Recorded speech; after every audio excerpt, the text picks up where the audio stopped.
Welcome to the second meeting of the President of Ukraine, Volodymyr Zelensky, at the Chancellor's office in Berlin. I am very pleased, Volodymyr, that we were able to hold this meeting together with the video conferences. Today is the 13th of August, the day of the wall construction in 1961. Today, 64 years later, we know that it was the symbol of the German and European division. And we were able to overcome this division. But for some time now we know, for 3.5 years, that the Russian attack in Ukraine has rekindled the wounds of the European division. The President of the United States, Donald Trump, now wants to initiate talks about peace in Ukraine. On Friday, he wants to meet with Russian President Putin in Alaska. Important decisions can be made in Anchorage. We Europeans are doing everything in our power to put the wheels in the right direction for this meeting. We want President Donald Trump to succeed in Anchorage on Friday. Before the meeting in Alaska, it was important for me to discuss the prerequisites for this meeting with our partners in the European Union and our friends from Ukraine and the United States. Today, we met in detail with our colleagues from France, Great Britain, Poland, Italy and Finland, as well as with Ursula von der Leyen, Antonio Costa and Mark Rutte. Volodymyr Zelensky was involved in this vote from the beginning, which I welcome.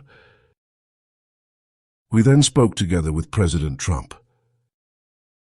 We will now continue our consultations under the direction of President Macron and Prime Minister Stammer in the circle of the Coalition of the Willing. This is part of a very intense dialogue that we have had in the past days, in many individual talks and in very different formats. In Alaska, basic European and Ukrainian security interests must remain guaranteed. This was the message that we gave to President Trump today as Europeans. I can say that we were very much in agreement in both the assessment of the starting position and the achievable goal for next Friday. We have made it clear how strongly we are committed in Europe. Germany alone has mobilized around 40 billion euros in military aid since 2022. We have so far signed 18 sanctions packages in the European Union. We are therefore highly active in crisis diplomacy because we want peace to be restored in Europe. We have already formulated our most important points in the circle of the European Union on Saturday in a joint statement, which I have also made myself. The European Council has now made this statement its own. Our teams have discussed these points in the past days in every detail with the American side. The American president knows that if the United States of America now works towards peace in Ukraine, which protects European and Ukrainian interests, then he can call on our full support and count on it. We have made various points clear for the negotiations. We have made it clear that Ukraine must sit at the table as soon as there are follow-up meetings. We want to negotiate in the right order. A ceasefire must be at the beginning.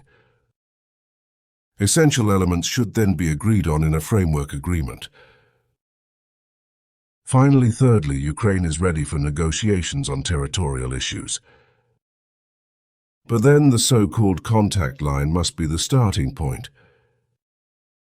And a legal recognition of Russian occupations is not up for debate. The principle that borders must not be changed violently must remain.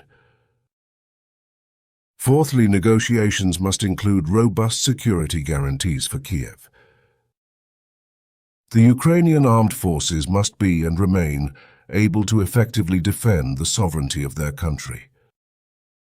They must also be able to count on Western aid in the long term. Fifthly, negotiations must be part of a common transatlantic strategy. Then they can succeed in the end. This strategy must continue to rely on strong support for Ukraine and necessary pressure against Russia. This means that if there is no movement in Alaska on the Russian side, then the United States and we Europeans must increase the pressure. President Trump knows this position. He shares it very widely. And that's why I can say that we had a really constructive and good conversation. We wished President Trump all the best. We agreed on this immediately after the meeting with President Putin. First, the Ukrainian President Volodymyr Zelensky was informed. Then immediately also the European heads of state and government, which are included in this initiative. There is hope for movement. There is hope for peace in Ukraine. We are doing everything from a common European point of view. But I am also doing everything from a German point of view to take every opportunity, even on diplomatic grounds, to bring an end to this terrible war. Thank you, Germany, for the invitation. Today we are working with the Chancellor in 4 formats. The first is our bilateral track. Thank you for all the points we discussed on bilateral relations. We are very grateful to Germany for its great contribution to strengthening our state, our security, our air defense, and for its assistance since the beginning of this war. Then we worked at the level of European leaders.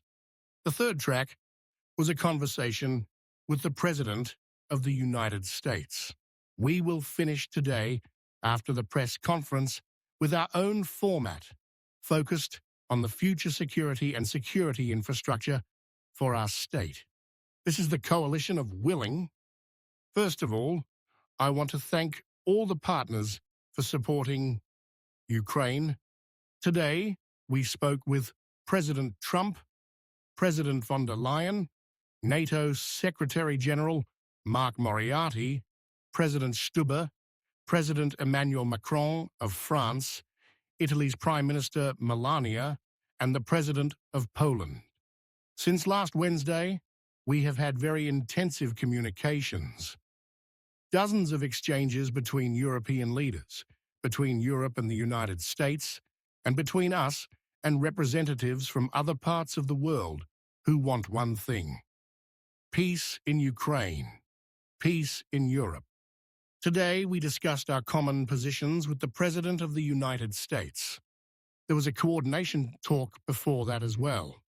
We agreed on 5 principles, as Friedrich outlined, and I thank him for his leadership. Everything regarding Ukraine must be discussed exclusively with Ukraine. We must prepare a 3-way format of talks. There must be a ceasefire. That is number 1. There must be truly reliable security guarantees. Today, President Trump expressed support for this and the readiness of the United States to take part. Another agreed principle is that Russia cannot have veto rights over Ukraine's European and NATO perspectives. Peace talks must be combined with real pressure on Russia. Sanctions must be imposed and enforced if Russia refuses a ceasefire in Alaska. These principles must work in practice. We also discussed the situation on the battlefield. I told President Trump and our European colleagues that Putin is bluffing, trying to impose sanctions on Alaska and on all directions of the Ukrainian front. Russia wants to show it can occupy all of Ukraine. That is their goal. Putin also pretends sanctions do not matter to him. But in reality, sanctions are hurting the Russian military economy. Yes, Russia has more weapons, especially artillery, but it also has 3 times more losses. That is a fact. I told our American and European friends that Putin does not want peace. He wants the occupation of our state. We all understand this. He will not deceive anyone.